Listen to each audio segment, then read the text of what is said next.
नमस्कार, मी श्रद्धा शिर्के. वारी पंढरीची या बुलेटिनमध्ये तुम्हा सगळ्यांचं स्वागत. संत तुकाराम महाराजांच्या पालखीने इनामदार वाड्यामधील मुक्कामानंतर पंढरपूरकडे प्रस्थान ठेवलंय.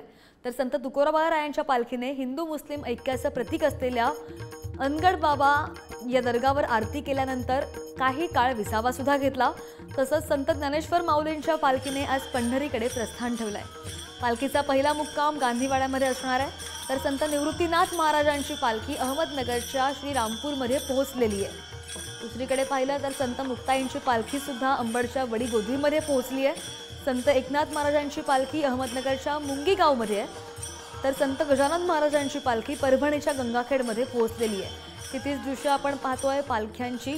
आणि संत तुकाराम महाराज यांची पालखी देहूकडे प्रस्थान त्यांनी केलेलं आहे, पोहोचलेली आहे. नंतर दुसरीकडे आपण पाहतोय आळंदीमधून संत ज्ञानेश्वर यांची पालखी सुद्धा पोहोचलेली आहे. तर संत निवृत्तीनाथ महाराज यांची पालखी नगरमधून, त्यानंतर अंबड वडीगोद्री येथून संत मुक्ताईंची पालखी, त्यानंतर नगरच्या मुंगीगाव येथून संत एकनाथ महाराजांची पालखी निघाली आहे. आणि दुसरीकडे गंगाखेडमध्ये संत गजानन महाराजांची पालखी निघालेली आहे.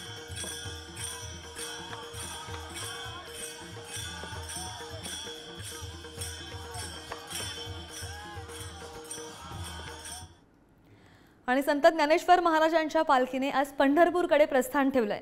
यावेळी संत ज्ञानेश्वर माऊलींना पाहण्यासाठी आणि पालखीमध्ये सहभागी होण्यासाठी हजारो वारकरी आळंदीमध्ये दाखल झालेत. आणि यावेळी टाळ मृदुंगाच्या गजरामध्ये ज्ञानेश्वर माऊलींच्या जयघोषामध्ये संपूर्ण परिसर दणाणून निघाला. पाहूयात. रामकृष्ण हरी मंडळी आज आळंदीमध्ये लाखो वारकरी महाराष्ट्राच्या कानाकोपऱ्यातून एकत्र आले.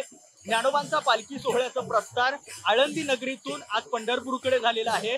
आजचा मुक्काम हा गांधीवाड्यामध्ये असणार आहे. ज्ञानोबांचं आजोळ असं गांधीवाड्याला म्हटलं जातं. त्या गांधीवाड्यामध्ये आजचा ज्ञानोबांच्या पालखीचा प्रस्थान सोहळा जो आहे तो आज त्या ठिकाणी विसावणार आहे. पालखी त्या ठिकाणी असेल आणि मग उद्या पुढच्या प्रवासाला निघेल. ही ज्ञानोबांची पालखी या ठिकाणी याची देही आजच्या डोळा पाहण्यासाठी महाराष्ट्रभरातून लाखो वारकरी या ठिकाणी आले. दिंड्या घेऊन आले, हातामध्ये टाळ होते, पताका, आणि त्याचबरोबर आपण जसं वातावरण पाहतोय आजूबाजूला त्या पद्धतीनं अनेक माणसं आनंदामध्ये सामील झाली. हा आनंद लहरींचा सोहळा आज आळंदीमध्ये उभा राहिला आणि हा पालखी सोहळा संपन्न झाला. कॅमेरामॅन सुरेश सावंतसह सुजित काळंगे, पुढारी न्यूज, आळंदी. आणि मुख्यमंत्री एकनाथ शिंदे आळंदीमधील यांनी माऊलीच्या पालखी प्रस्थान सोहळ्याला उपस्थिती लावली. आणि यावेळी आळंदी संस्थान कमिटीची तुकारामांची अभंग गाथा मुख्यमंत्री एकनाथ शिंदे यांच्या हस्ते प्रकाशित झाली. तर मुख्यमंत्री एकनाथ शिंदेंनी यावेळी फुगडी सुद्धा खेळली. ही दृश्य आपण पाहतोय आळंदीमधून.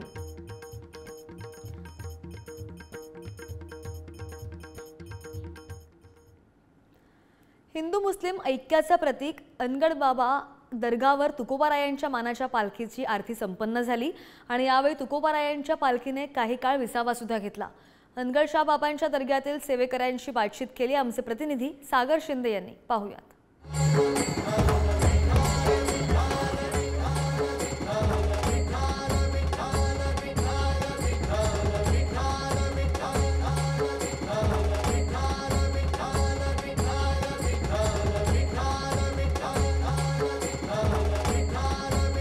संत तुकाराम महाराजांच्या पालखीचा आज त्या ठिकाणी पहिला विसावा संपलेला आहे. इनामदार वाड्यातनं पुढे पालखी निघाल्यानंतर दुसरी आरती ज्या ठिकाणी होते आपण त्या ठिकाणी आलेलो आहोत. म्हणजेच हजरत शाह अनगड बाबा यांच्या इथे आपल्याला आलेलो आहोत. अनगड बाबांच्या दर्ग्यावरती पालखी होते आणि त्याच्यानंतरच पिंपरी चिंचवडकडे ही पालखी प्रस्थान होते. आता आपण जाणून घेणार आहोत खरोखर या अनगड बाबांच्या दर्ग्याचा काय महत्व आहे, काय नातं आहे संत तुकाराम महाराजांचं आणि अनगडशाह बाबांचं. अनगडशाह बाबा हे पुण्यामध्ये पहिले आले. पुण्यातून आल्याच्या नंतर बाबांना तिथं कळलं की जगद्गुरू तुकोबारा हे महान संत आहे. मग बाबा त्यांची भेट घेण्याकरता देऊत आले आणि त्यांच्या घरी गेले आणि भिक्षा मागितली. तेव्हा जिजाबाई बाहेर आल्या. जिजाबाईंनी सांगितलं की बाबा 2 दिवस झाले माझ्या घरामध्ये लवलेस नाही.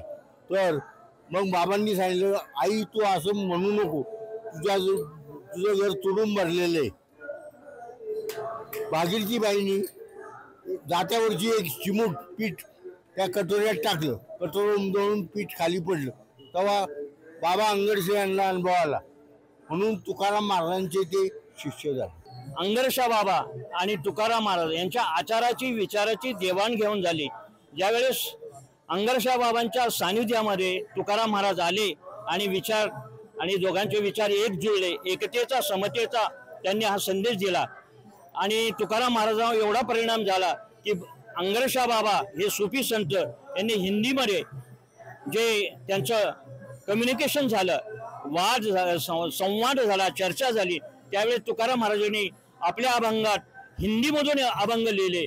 अल्लाह दिलावे अल्लाह खिलावे अशा प्रकारची ही भावना महाराष्ट्रात म्हणण्यापेक्षा भारतात कुठेच असा हा एकतेचा, समतेचा आणि वात्सल्याचा, मायेचा आणि भाईचारा असा हा संदेश संपूर्ण जगाला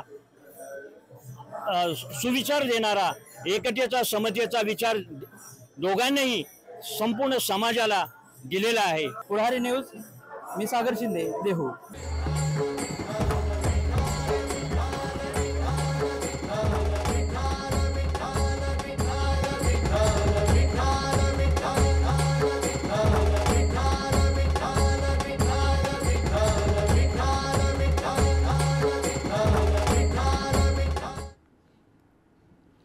आणि लाखो वारकरी पंढरीच्या वारीसाठी सज्ज झालेत, तर काही वारकरी मार्गस्थ सुद्धा झालेत. मृदुंग, टाळ आणि विठुरायाच्या नामघोषामध्ये वारकऱ्यांनी पंढरपूरकडे प्रस्थान ठेवलंय. या सगळ्यांसाठी विठ्ठल कसा आहे याचबद्दल वारकऱ्यांशी संवाद साधलाय आमचे प्रतिनिधी सुजित काळंगे यांनी. पाहूयात. वारी संताची संगत जन्मात येऊन करावी, ह्याच्याशिवाय पर्याय नाही. पुन्हा काय बी झालं, म्हातारपणी माणूस दुखाला लगे अरे द्यावा म्हणतं, त्याच्या अवधी तरुण वयात करावी. होईल ती संताची संगत राहावी, परपंच बी करावा. मी कर्नाटक मधला आहे, तरी सोलापूर जिल्ह्यात आम्हाला इकडचं काय माहित नव्हतं. अलीकडे आता या 2 वर्षात वारीला आल्यावर सुख समाधानी आहे. आता वारी कसं ज्या वेळेस महाग थोडं गुंतलेला असतं माणूस परपंच, पण शेवटी जरा काळ आल्यावर वाटतं जायला वारी आहे. काय माऊली यंदा काय मागणार? इथेच आनंद आहे. हा सोहळा माझ्या स्वर्गात सुद्धा नाही. आनंद लुटण्याकरता असेल तर वारीत चला आणि चांगलं करा. नीतिमत्ता परमेश्वर तुम्हाला ठेवणारे. रामकृष्ण हरी माझे ज्ञानेश्वर महाराज की जय. 1 वर्षाचा आनंद जो आहे तो या वारीतच भेटला. ऊर्जा तयार होते वारीत. पैदल वारी चालणं म्हणजे हा सोहळा अतिशय आनंदात साजरा केला. वर्षभर सुख समाधान आनंदात वर्षभर निघून जातो. आणि संत एकनाथ महाराजांची पालखी ही मानाची 3री पालखी म्हणून ओळखली जाते.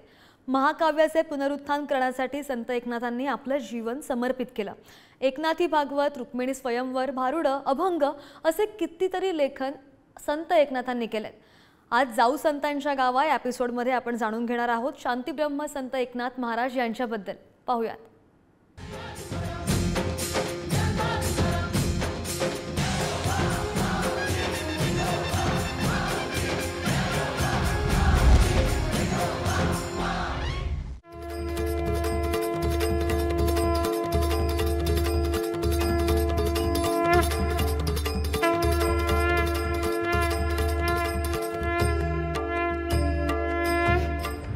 आलेलो आहोत एकनाथ महाराज ज्या ठिकाणी राहायचे त्यांच्या वाड्यामध्ये आपण आलेलो आहोत. हा पैठणमधील नाथांचा वाडा आहे आणि हा तो महाप्रवेशद्वार आहे. तर या मंदिराबद्दल, या वाड्याबद्दल आपण जाणून घेऊया. नाथ महाराजांचे 13वे वंशज हरिपंडित गोसावी महाराज यांच्याकडून ते आपल्या सोबत आहेत. महाराज, काय सांगाल या मंदिराबाबत? रामकृष्ण हरी. आपण या ज्या मंदिरात उभे आहोत हे नाथ महाराजांचं गावातील मंदिर म्हणून प्रसिद्ध आहे. आपण या प्रवेश करतानाच दत्ताच्या चोपदारीचं जे आहे तर वैशिष्ट्यपूर्ण असं एक महाद्वार आहे. त्यानंतर आपण आत आल्यानंतर रांजण आहे ज्यामध्ये भगवंतांनी कावडीने पाणी भरलेलं आहे. आणि वैशिष्ट्यपूर्ण म्हणजे नाथ महाराजांनी ज्या मूर्तीची पूजा केली ती मूर्ती म्हणजे विजय पांडुरंगाची. आणि या मूर्तीचं वैशिष्ट्य असं आहे की नाथ महाराजांच्या हाताने त्यांनी लोणी आणि साखर खाल्लं आणि विटेवर हात ठेवण्याऐवजी हात बाजूला ठेवलेला आहे. आणि विटेवर स्वयंभू अक्षर उमटलेले आहेत.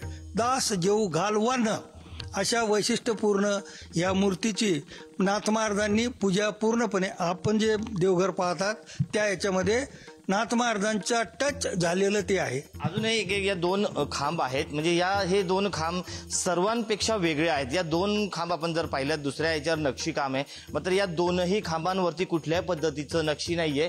आणि एकाचं नाव आहे उद्धव खांब तर दुसऱ्याचं नाव आहे पुराण खांब. या दोन्ही खांबांचं काय महत्व आहे? हे महत्व असं आहे की हा जो खांब आहे पुराण खांब, ज्याला टेकून म्हणजे ज्याला टच झालेला आहे संत एकनाथ महाराजांचा, हा याला म्हणून पुराण खांब म्हटलेलं आहे. भगवंतानी आपल्याकडं 12 वर्ष सेवा केल्यानंतर नाथ महाराजांना दर्शन देऊन ज्या खांबात गुप्त झाले भगवंत, तर तो हा उद्धव खांब. तर ह्याला उद्धव खांब म्हणून हे वैशिष्ट्यपूर्ण, हे 2 खांब या मंदिराचं वैशिष्ट्य आहे.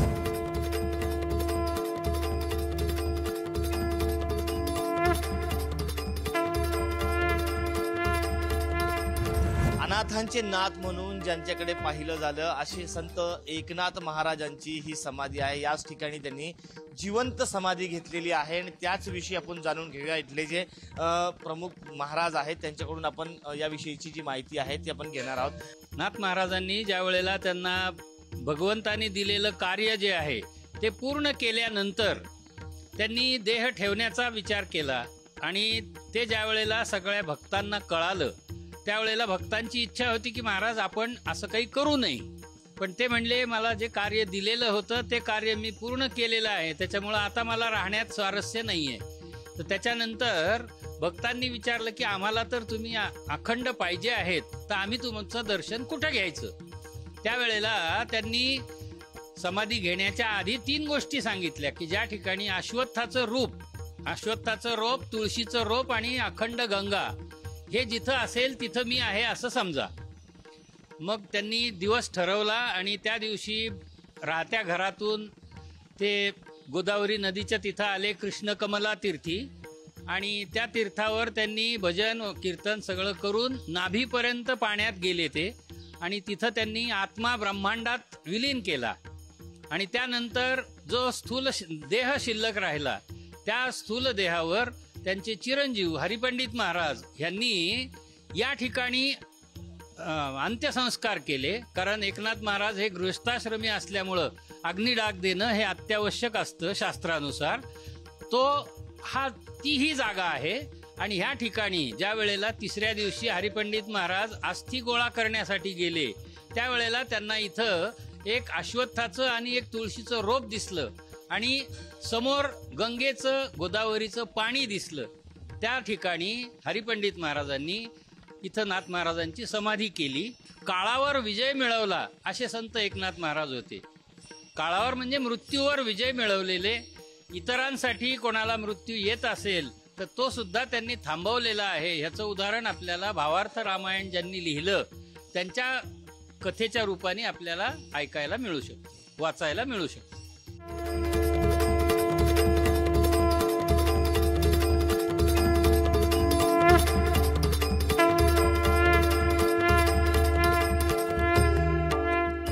कॅमेरा पर्सन अमोलसह मी सचिन जिरे, पुढारी न्यूज, पैठण, छत्रपती संभाजीनगर.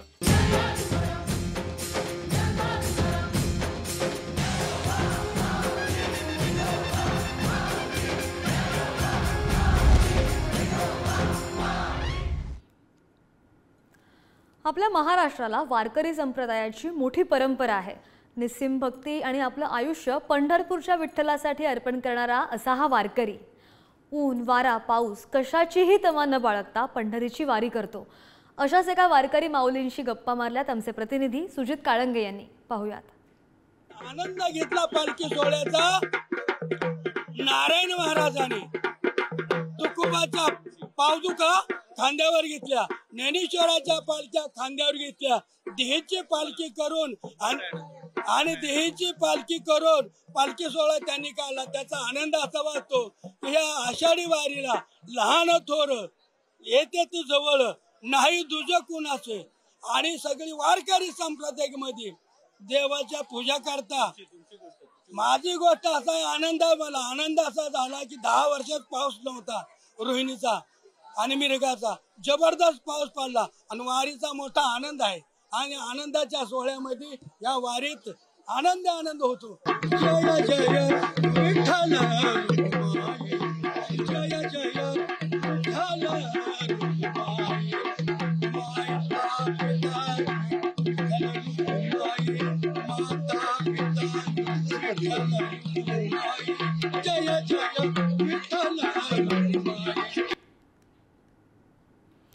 संत निवृत्तीनाथ महाराज पायी दिंडी पालखीचा शुक्रवारी रात्री राजुरीमध्ये मुक्काम होता आणि नंतर या पालखीने श्रीरामपूरकडे प्रस्थान केलंय।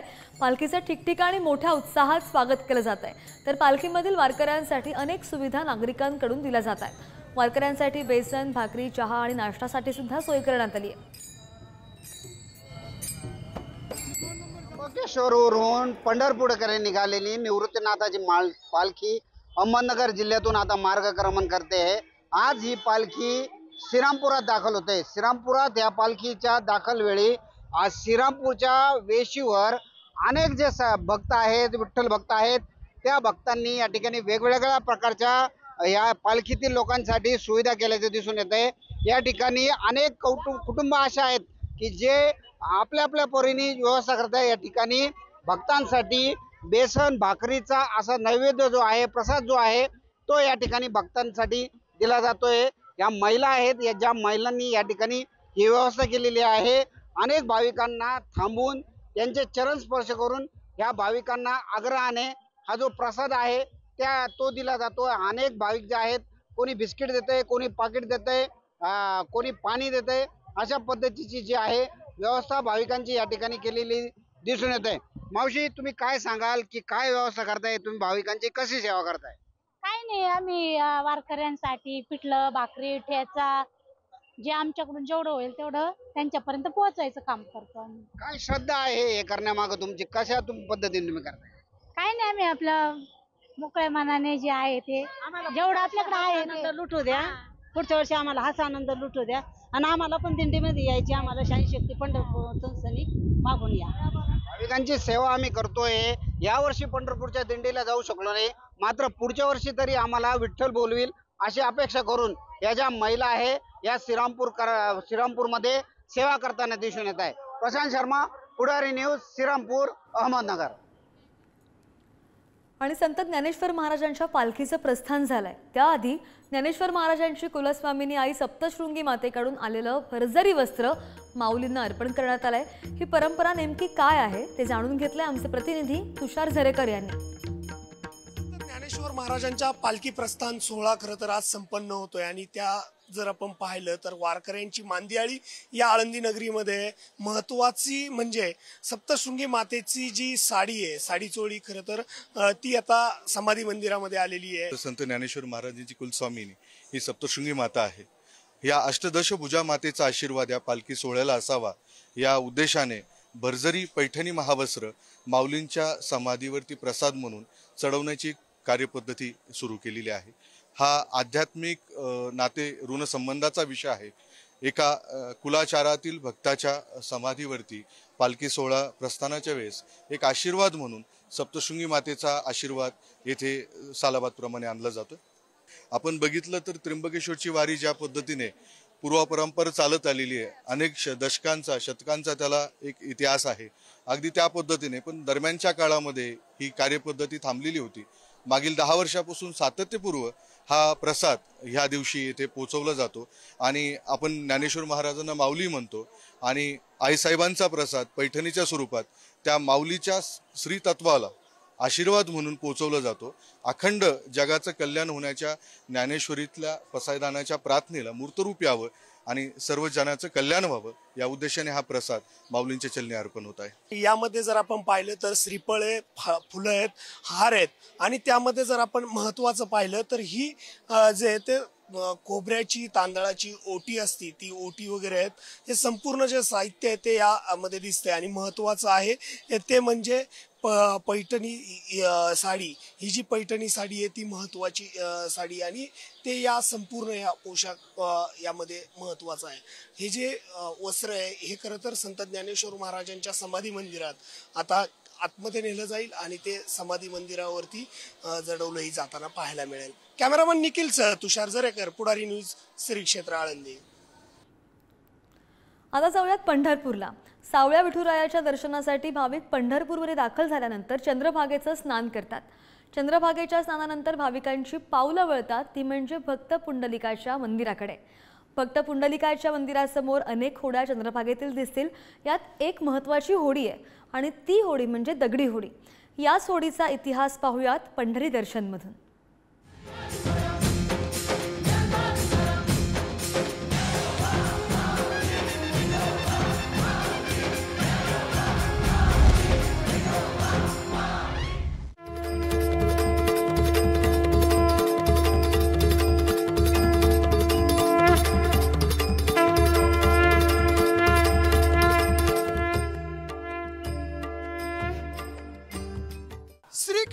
पंढरपुरामध्ये अनेक तीर्थक्षेत्र आहेत.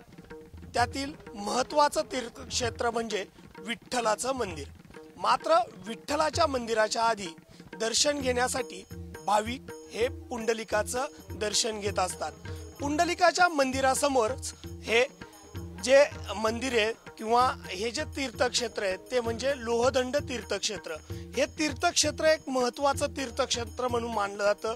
या तीर्थक्षेत्रामध्ये जर आपण पाहिलं तर दगडाची जी नाव आहे ती या तीर्थक्षेत्रामध्ये या पाण्यामध्ये तरंगत असते. त्यामुळे या तीर्थक्षेत्राला एक विशेष महत्त्व आहे. हे खरं तर आपण जर पाहिलं तर ह्या ठिकाणी ही जी दगडाची नाव आहे ती या तीर्थक्षेत्रामध्ये सोडलेली आहे आणि ही जी नाव आहे ती दगडी आहे आणि ती खरं तर या ठिकाणी तरंगत असते. जर आपण पाहिलं तर याचा इतिहास काय आहे, कशा पद्धतीने इथे दगडी जी नाव आहे ती तरंगते. हे सगळ्यात पंढरीतलं प्राचीन मंदिर आहे. हे पृथ्वी तलावरचं पहिलं मंदिर असेल. म्हणजे विठ्ठलाच्या पुंडलिकाच्या व चंद्रभागेच्या पण आधीचं मंदिर हे लोहदंड आहे. इंद्राला कुकुट मुनींनी शाप दिला होता आणि त्यांना भग पडली होती. मग त्यांना शापमुक्त व्हायचं असेल तर ज्या पाण्यामध्ये तुम्ही स्नान करसाल तिथं तुमचे भग कमी होतील. मग हे असं एक तीर्थ आहे. इथं इंद्राने स्नान केल्यानंतर त्यांचं भग कमी झालं आणि त्या भग कमी त्या दगडातून ही दगडाची नाव. आणि दगडी होळीचा इतिहास आपण पाहत होतो आणि वारकरी परंपरेमध्ये या दगडी होळीला खूप महत्त्व आहे. आणि वारी पंढरीची हा कार्यक्रम तुम्हाला दररोज संध्याकाळी 6:30 वाजता पुढारी न्यूजवर पाहायला मिळणार आहे. बुलेटिनमध्ये वेळ झाला इथेच थांबायची. पाहत रहा पुढारी न्यूज.